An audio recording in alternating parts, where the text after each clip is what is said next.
Okay, we are out here at the Taylor Mountain House in Island Park. Beautiful Island Park, Idaho. Yep.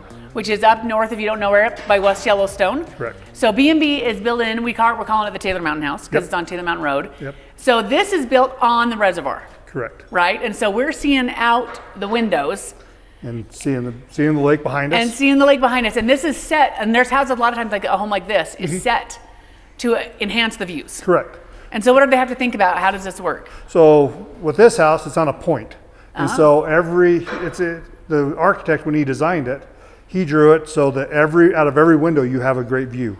So if you go out to the kitchen window, you're looking onto they have their own little cove that they can launch their boats in. Out here you can see the lake itself, and it has tall windows, so you can see, even from the upstairs you can see out and see all the beautiful water and people playing on it. Well, do you have to kind of think about that ahead of time? You do. Because you want to, how the house is situated and the windows. Oh yeah. Yeah, it takes a lot of planning. It does. It takes a ton of planning. And like I said, with this house, we actually had an architect out of Utah that designed it. And so he came up and played with how this house was going to be positioned so that he could have every window had a view that showed the lake.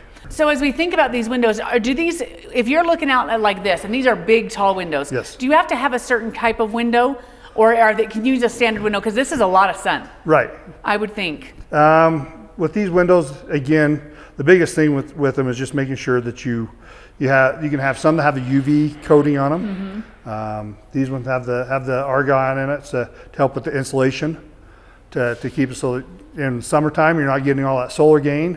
But in the wintertime, it's with the angle of the sun, it will allow more solar heat to come in here. Makes sense, because in the winter it gets pretty cold up here. Oh, we're up here working, it's 30 below. Yeah, it's actually pretty we chilly. Weren't working at 30 below. We came up here and had to go home. Because it was too cold. Yep. Makes sense. So with this one, as we're looking out here and this decking, do you have to go, like we're on the water. Correct. Do you have to go further down in for this to be secure, or is it that does the water being this close doesn't make a difference on what you have to do foundation? We're actually above the level of the lake, so you don't get the groundwater. Gotcha. So that was one thing that's nice. You do have to think a lot about how you're placing the house and when you're close to the water, because this house doesn't have a sewer system like a city municipal sewer that you can hook into. Yeah. So we have to do a septic system, and you have to figure out if you have enough room for that septic to be placed here. Because the septic has to have you have to have a certain space out and all that, and you don't think about that when you're somewhere rural, right? And you have to have a septic system. Correct. But you have this one. You have to be 300 feet from the water.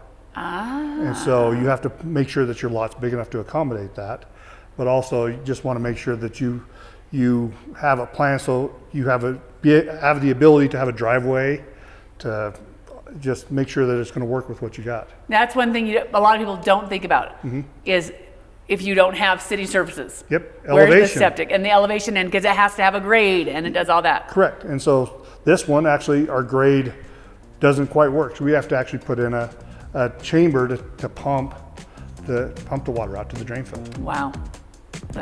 Awesome. If you've been thinking about building your dream home, I'm Braden with B&B Builders. Give me a call.